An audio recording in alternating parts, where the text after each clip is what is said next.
Agora sim, pessoal, sejam todos muito bem-vindos a mais uma aula de Psicologia Atomista. Estamos na aula de número 30.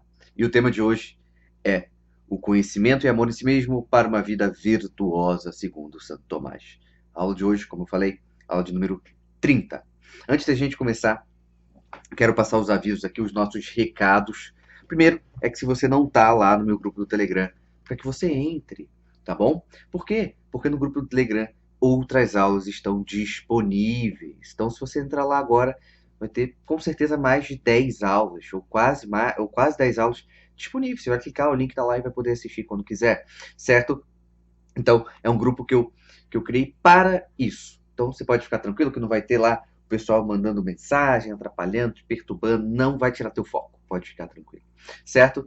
E, se você ainda não me segue no Instagram, @psi.rafaeldeabreu, tá? Outra coisa, antes que eu termine, é que você participe aqui dessas aulas. De que forma? Comentando, curtindo, compartilhando, certo? Tira o teu print e não deixe de compartilhar, tá? Tua presença aqui é sempre uma presença muito especial. Eu sei que a galera participa, já conheço basicamente, porque está sempre participando, estou sempre olhando, estou sempre comentando, estou sempre vendo o que vocês escrevem, o que vocês mandam para mim, tá bom? Esse texto é um texto do Juan Inácio Fernández Ruiz, que é um professor de filosofia, certo? É um texto bem interessante, resolvi trazê-lo para vocês aqui, que acredito que vai contribuir muito com a nossa percepção aqui quando a gente pensa em um amor de si mesmo, certo? E a gente pensa na dinâmica dessa psicologia clínica, né, dentro de uma psicoterapia. Como é que a gente pode trazer isso de uma forma boa, de uma forma melhor, para que justamente a gente consiga levar isso para um paciente, para um cliente, enfim, e ele também possa entender e caminhar de uma forma boa, de uma forma saudável, tá? Então, o nosso querido autor ele começa falando que no mundo de hoje a gente pode encontrar em relação a esse tema dois vícios extremos, tá? Ele vai falar, certo? Por um lado, ele vai falar que temos por excesso e que a gente acaba vendo muitas pessoas que vivem de maneira ensimesmada, ou seja, de maneira individualista, egoísta, soberba. Isto é, né? Essas são pessoas que valorizam a realidade e aos demais unicamente pela utilidade ou conveniência própria, certo? Então, conhecimento e amor de si mesmo, nesse sentido que a gente está falando aqui, que o autor traz, seria para aquelas pessoas o mais importante, o ponto tal que nada fariam pelos demais, senão tudo para si mesmos. Eu acho que se a gente parar para pensar, né, meus amigos, eu acho que essa primeira definição que ele traz, por excesso, né, eu acho que é a mais comum. Quando a gente ouve muito falar de amor próprio, né, temos que ter amor próprio. Ao meu ver, as pessoas caem nesse lado do excesso, né, que é uma individualização, um egoísmo, um utilitarismo de todas as outras pessoas, né, onde só o que interessa sou eu, depois sou eu, depois sou eu, e sempre vai ser sempre nessa perspectiva, né? Então, o nosso querido autor ele vai falar, o Juan, né, que para esse tipo de pessoas a vida virtuosa consistiria em libertar-se, ou seja, em ser si mesmo a todo custo. Por outro lado, nos lembra ele, por defeito, né, a gente vê muitas outras pessoas que vivem de maneira diferente, né, alienada, ou vamos dizer assim, voltada para fora. Ou seja, que consideram que viver para os demais desinteressadamente supõe matar a si mesmo. Eu acho que a gente já pode perceber aqui, meus amigos, uma, um jogo aqui que, de maneira aristotélica, fica bem claro, né? Já que para Aristóteles o vício é um excesso ou uma escassez. Então, por excesso, é aquele autocentrado, onde o que interessa são só as próprias vontades e ponto final.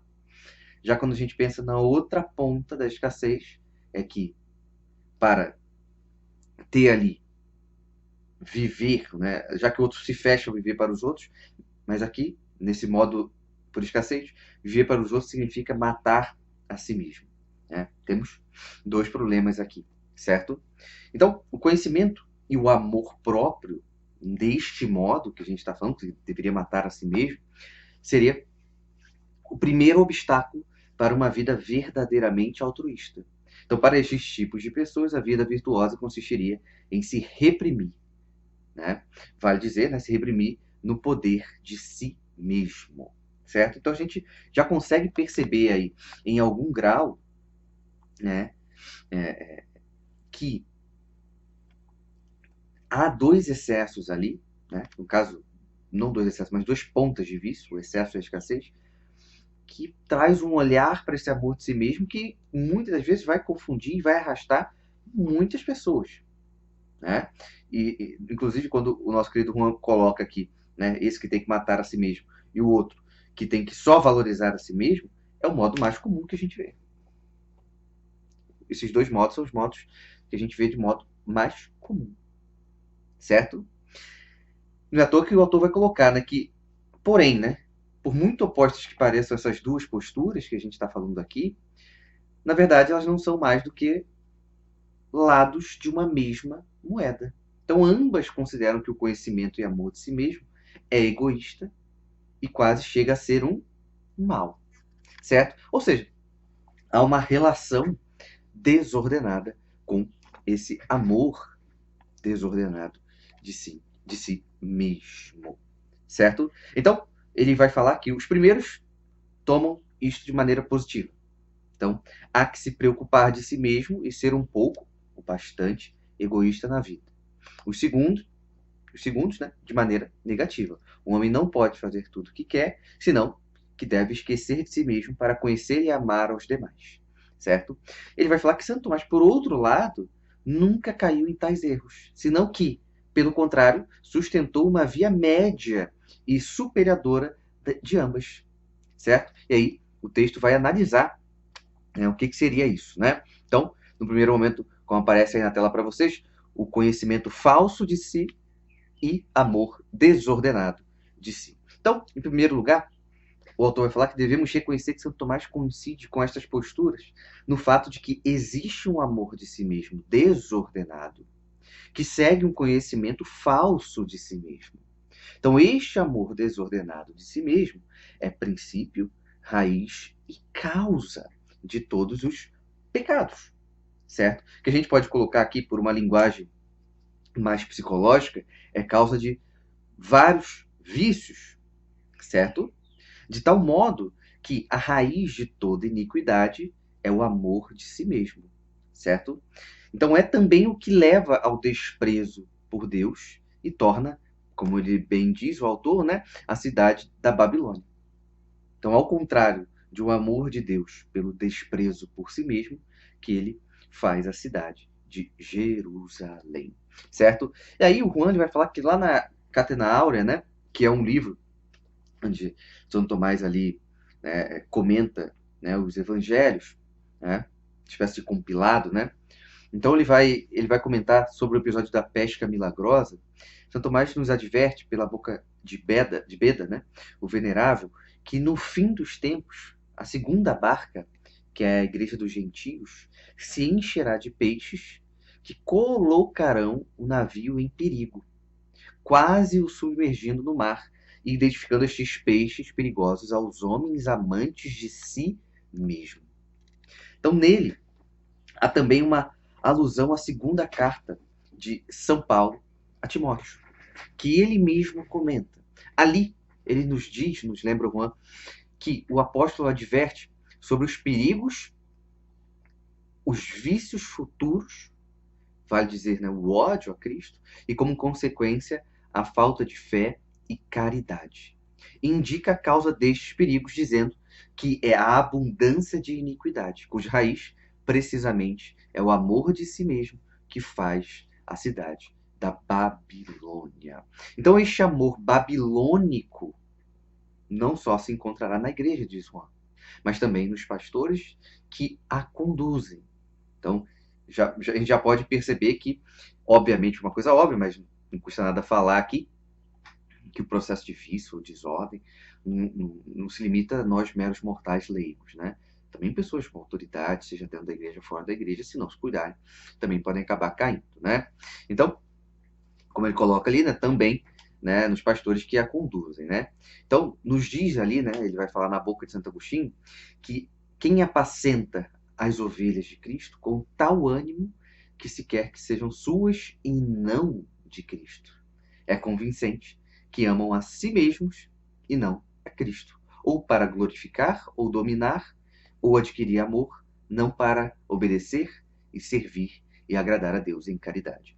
Meus amigos, esse momento aqui, vamos dizer assim, da primeira parte desse texto, ele está mostrando basicamente que dentro da história de pensadores importantes para a psicologia, filosofia, teologia, eles já falavam sobre uma existência de um amor desordenado, que vai desprezar as coisas altíssimas. Será que o teu paciente ele vive nesse amor desordenado que desconsidera as coisas altíssimas e coloca a vida presa numa certa perspectiva, digamos assim, rasteira, materialista? Enfim, cabe cada um de vocês terem atenção nesse sentido, né? Então, como ele vai falar, este amor desordenado de si, que é a raiz de todo pecado, como a gente falou aqui, a gente pode colocar a raiz de todo vício, e que tanto caracteriza estes últimos tempos colocando a própria barca da igreja, como ele diz ali, consiste então para Santo Tomás no que o homem, desculpa, ame de si mesmo aquilo que não é principalmente. Ou seja, o falso amor próprio, né? O amor próprio, então, desordenado, é aquele que ama, digamos assim, as partes mais baixas de si mesmo. Certo? Notou que na 2 Coríntios 4, né, fala, né, os maus estimam principalmente em si mesmos a natureza sensível e corporal, a saber, o homem exterior. Ou seja, o amor desordenado de si mesmo, ele trava na parte sensível, ele trava na pele. Ou seja, eu amo a mim mesmo na medida que eu só obedeço o que dá prazer a mim mesmo. E é claro que aí parte um princípio de desordem, obviamente. Certo? Então, onde os que não conhecem a si mesmo de maneira reta não amam verdadeiramente a si mesmo, senão que amam aquilo que pensam que eles mesmos são. Segundo, que amam aquela natureza que é menor, como eu estava falando, né? E falsamente apetecem aquelas coisas que são deleitáveis segundo o sentido. Ou seja, a vida da pessoa fica presa nessa perspectiva.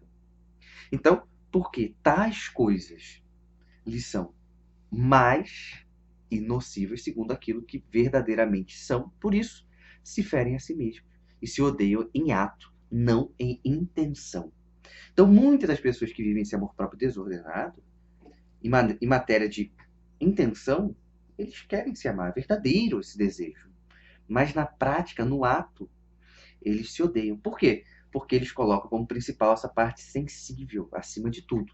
Então eles querem satisfazer essa parte sensível, porque só assim seria possível para eles, de maneira desordenada, obviamente, viver, crescer, certo? Então, é claro que isso acaba sendo um problema. Então, como o próprio Juan coloca aqui, né, propriamente falando, quem se ama para o bem da sensualidade, lembrando que sensualidade aqui é um termo que fala dos sentidos, tá?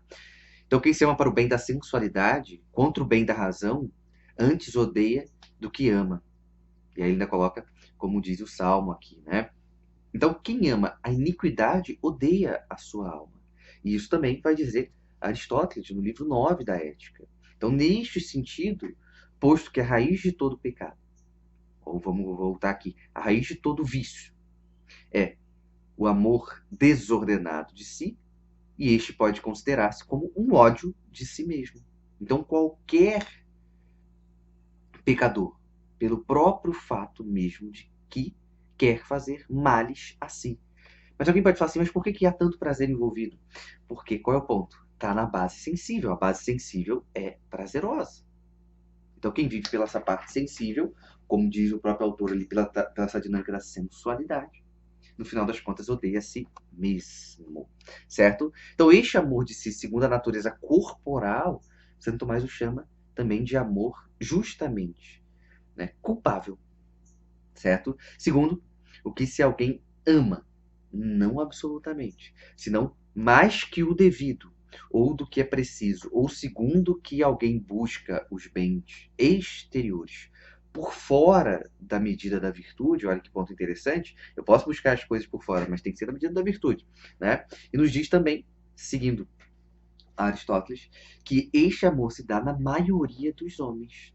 E por isso, quando em geral se diz que alguém é amante de si mesmo, é considerado reprovável. Por isso que a gente vai ouvir também, por outro lado, muitas pessoas falando que amor próprio saudável não existe, certo?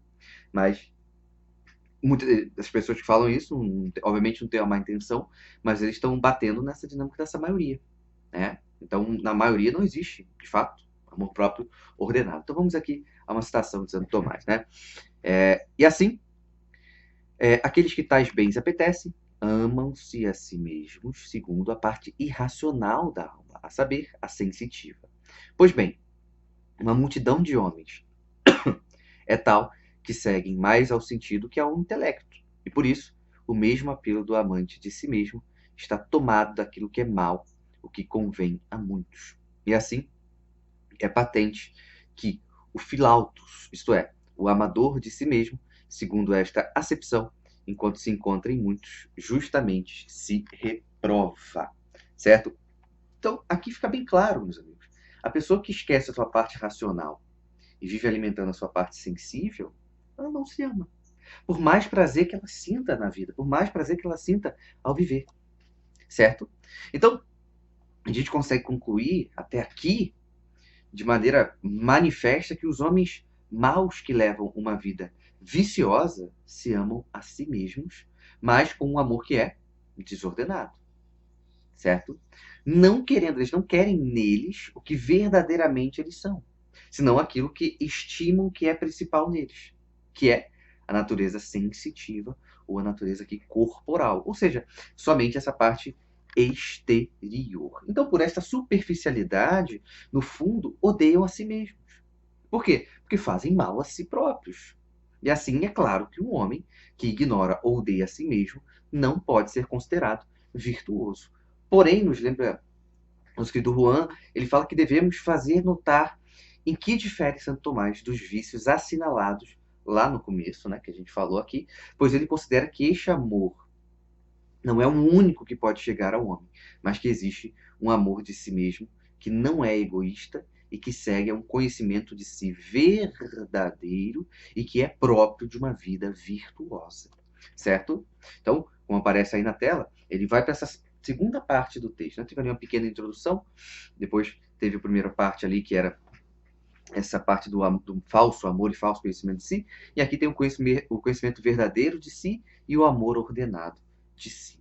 Então, em primeiro lugar, nos lembra o autor, devemos dizer que, como se vê nos textos que ele apresentou, né, o ódio de si mesmo supõe uma ignorância de si mesmo. Por quê? Pois ao apetecer aqueles bens que satisfazem a parte inferior da alma ou ao corpo, segue o fato de estimar que o homem é principalmente isso. Ou seja, aquela pessoa que estima só a parte sensível, ele acha que ele só é a parte sensível. Então, há uma ignorância no final das contas também. Tá? Então, temos muitas pessoas que estão presas nessa ignorância. Então, o primeiro passo, nos lembra ele, para um amor ordenado de si, é um conhecimento verdadeiro de si. Então, como um homem pode conhecer a si mesmo? Ele vai falar que de duas maneiras, né? Citando aqui Santo Tomás, né? Uma com conhecimento particular, como quando Sócrates e Platão percebem ter uma alma intelectiva, e no fato mesmo de perceber que entende. Então, este conhecimento, nos lembra o autor, versa sobre a alma de cada um naquilo que lhe é próprio. É o conhecimento da alma enquanto tendo ser em um indivíduo determinado, aquele pelo qual singularmente conhecemos o que sucede em nossa alma e por ele sabemos que nossa alma existe. De outra maneira, continua o autor, né? Com conhecimento universal, enquanto consideramos a natureza da mente humana pelo ato do intelecto, neste conhecimento a alma é conhecida naquilo que é comum a todas as almas. Neste conhecimento, a alma é conhecida naquilo que é comum a todas as almas, certo? Então, o primeiro tipo de conhecimento é comum tanto a virtuosos como, né, os não virtuosos, pois a respeito deles, vai dizer Santo Tomás, nada pode equivocar-se e é um conhecimento certíssimo. Com efeito, ninguém nunca se equivocou, por exemplo, ao se perceber, né, que está vivo, certo? Então, há, deste modo, um amor de si mesmo comum a todos os homens, tanto os bons quanto maus. Segundo, que amam aquilo que estimam que são eles mesmos, pois todos estimam como bem comum ser aquilo que são, ou seja, compostos de alma e corpo. Os maus, já nesse sentido, amam a sua alma, mas verdadeiramente a odeiam, pois a amam enquanto és. Mas erram na determinação da natureza daquilo que essencialmente conhece, estimando que é principalmente a natureza sensitiva ou corporal, certo? Ou seja, eles podem, é como se eles amassem uns 10% ali da alma deles, né? Por isso, no segundo tipo de conhecimento, nos lembra o autor, a divergência entre o homem virtuoso e o vicioso. Por quê? Porque no conhecimento universal da alma de si mesma, diz Santo Tomás, pode haver erro e que é um conhecimento dificílimo, requerendo um grande estudo e uma diligente e sutil investigação, certo? Daí que um grande número de homens não ignoram que tem alma, mas sim que sua alma, né, o que é sua alma, ou qual é a sua natureza. E aí eles vão se enganar a respeito disso, dizendo que é o corpo, ou o número, ou a harmonia, etc, etc, etc. Certo? Então os vícios erram neste tipo de... Os viciados, melhor dizendo, erram neste tipo de conhecimento, estimando que são principalmente a natureza sensitiva. Então eles vão desejar bens deleitáveis para esta parte. Então, quando fazem isso, no fundo, se odeiam a si mesmos. Por quê? Porque fazem mal à parte superior da alma, que verdadeiramente as constitui, que é, no caso, a mente.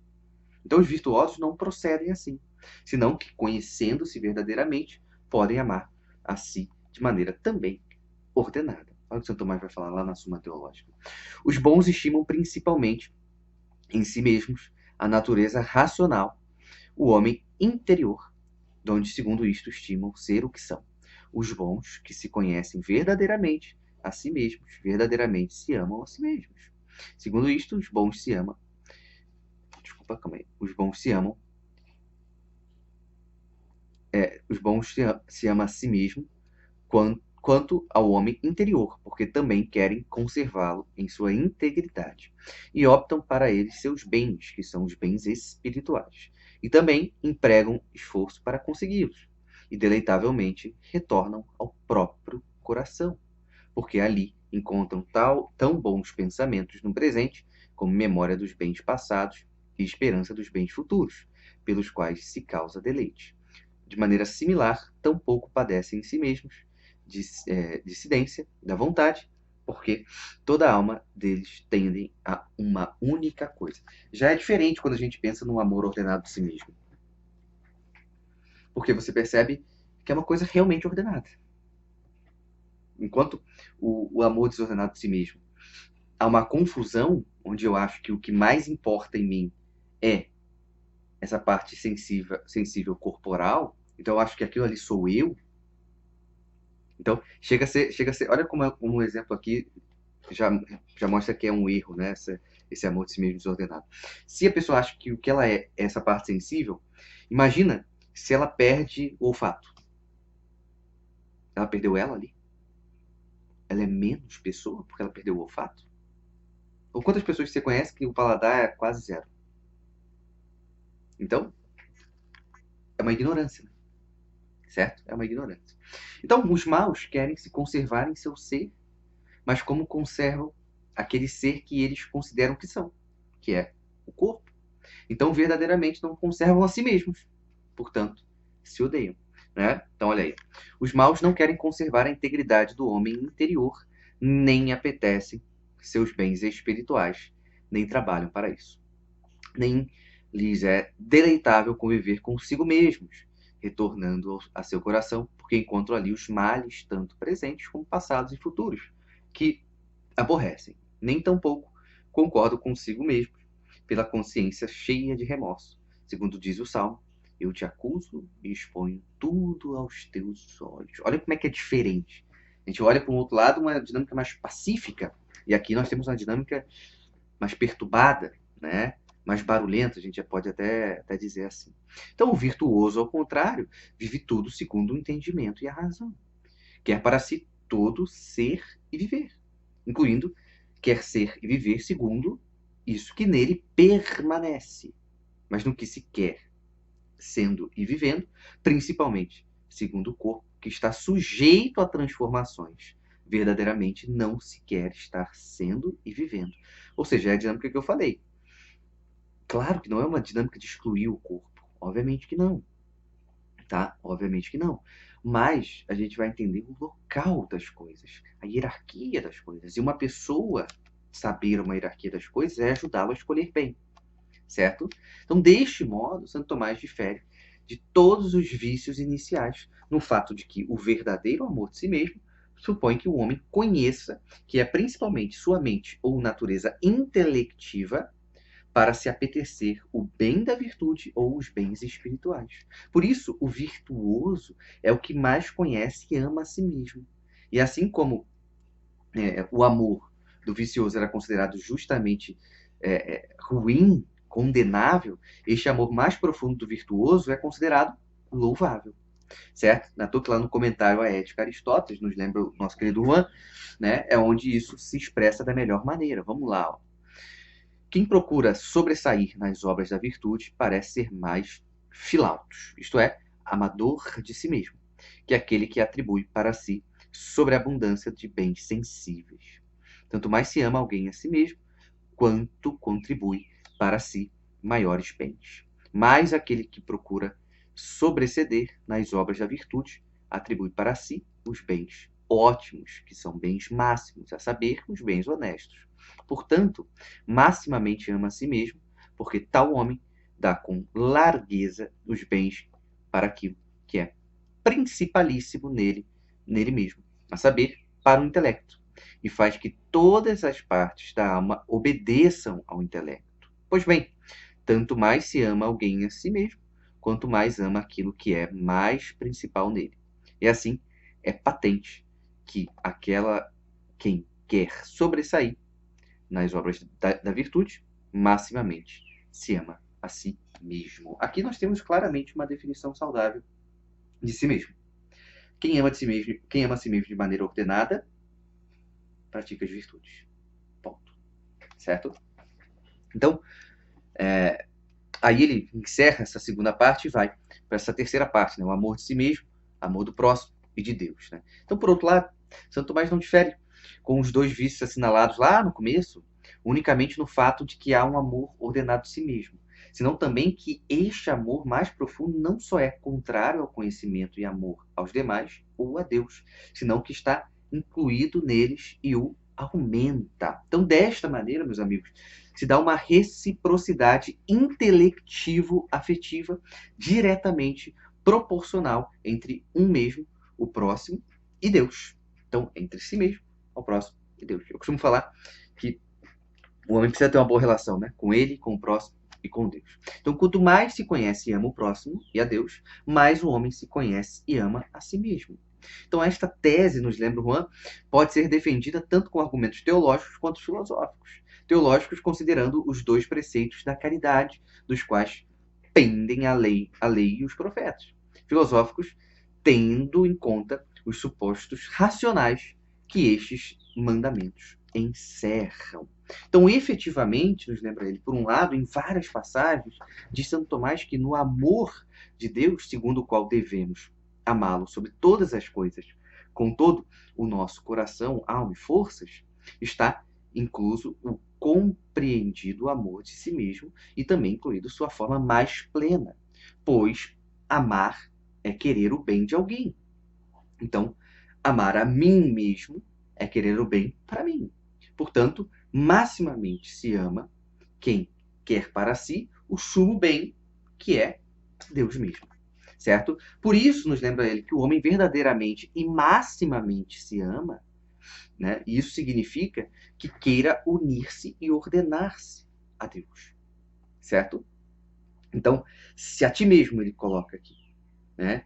Não por ti mesmo deves amar-te, senão por aquele de onde está o fim retíssimo do teu amor, certo?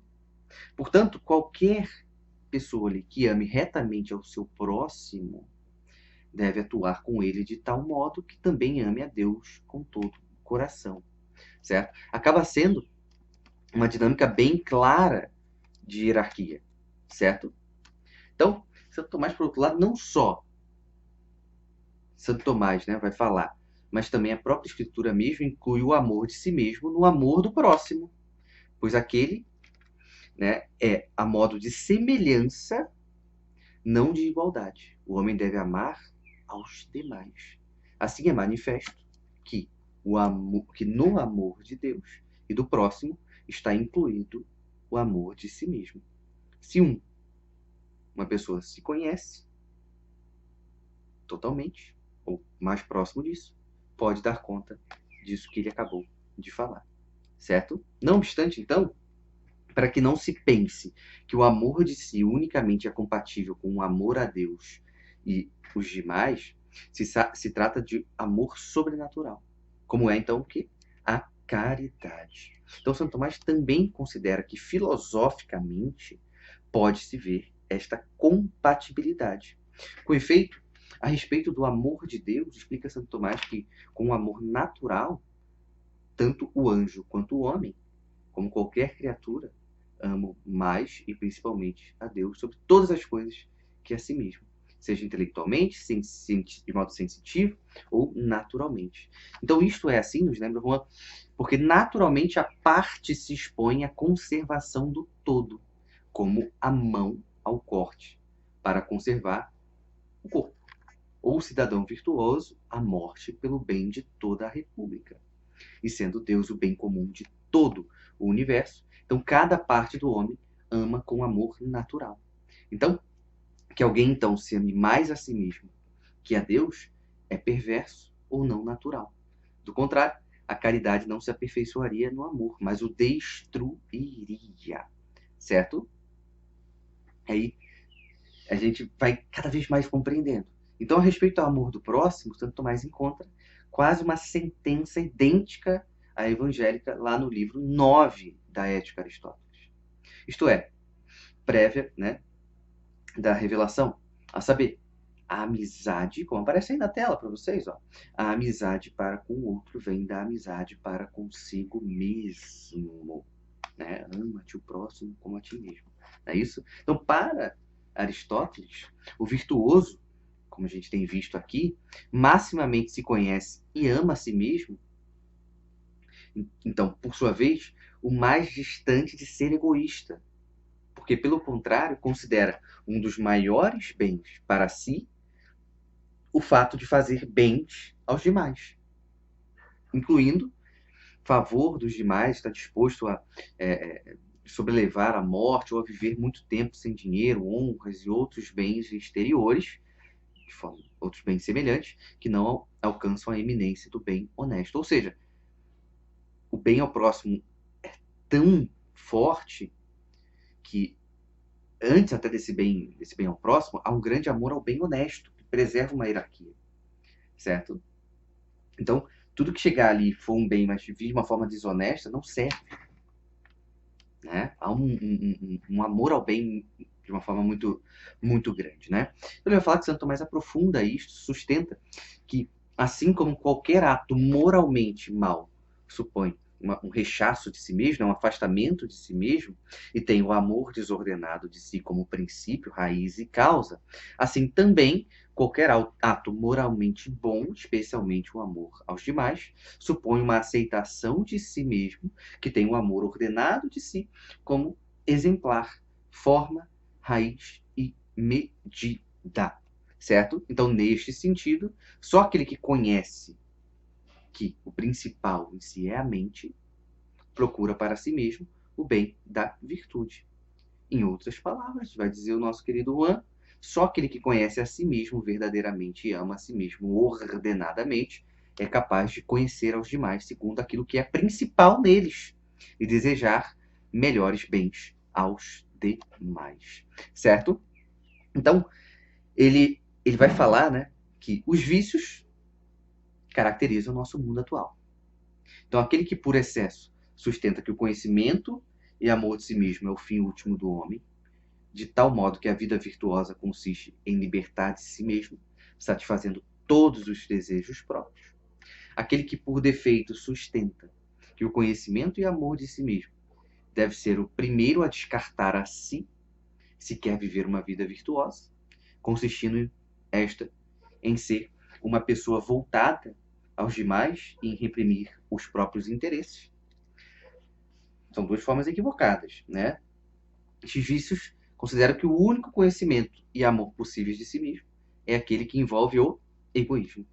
Já Santo Tomás, ele sustenta que uma via média e superadora de ambos, reconhecendo o amor de si mesmo desordenado, que segue um conhecimento falso de si mesmo, e vê que o virtuoso é o que mais verdadeiramente se conhece e, portanto, mais perfeitamente se ama. Então, a vida virtuosa consistiria, então, não em libertação ou prisão, senão em moderação. Ou seja, em levar ao máximo o conhecimento de si e amor de si, dos demais e de Deus. Olha que tarefa cada pessoa tem. Conhecer e amar a si mesmo, conhecer e amar ao próximo, conhecer e amar a Deus. Nesse sentido, o que mais se conhece e ama a si, o mais virtuoso, é o que mais conhece e ama a Deus e aos demais. Certo? Portanto, naquelas duas posturas extremas, Santo Tomás recomendaria que se conheçam e amem mais a si mesmos. Ao que se conhece e ama de maneira defeituosa, vivendo de modo alienado, para que volte ao seu pro seu interior. E ao que se conhece e ama excessivamente, para que se conheça e ame de maneira mais plena possível. Ou seja, segundo o homem interior. Certo? Não é à toa que a gente lembra, foi quando eu estou falando aqui para vocês, me veio à cabeça aquela frase de Santo Agostinho: só se ama aquilo que se conhece. Então, meus amigos, vocês que são aqui, que são profissionais, precisam se conhecer para poder verdadeiramente amar as coisas que precisam ser amadas. E vocês que atendem, precisam ensinar os seus pacientes clientes para que também verdadeiramente amem. Porque provavelmente, na maioria dos casos, eles chegam amando mal e amando de maneira medíocre a si mesmo. E isso, obviamente, é um processo de desordem que vai influenciar em escolhas péssimas e, obviamente, uma construção desordenada de um próprio futuro. Então, meus amigos, não esqueçam de curtir, comentar e compartilhar esta aula. Tire um print, compartilhe. Estamos juntos. E domingo que vem a gente volta e a gente está entrando nas nossas últimas aulas, nas aulas de psicologia atomista. Elas se encerram esse ano. Então a gente está entrando em dezembro, mas conto com a presença de vocês aí. Tá bom? É isso, pessoal. Estamos juntos. Valeu.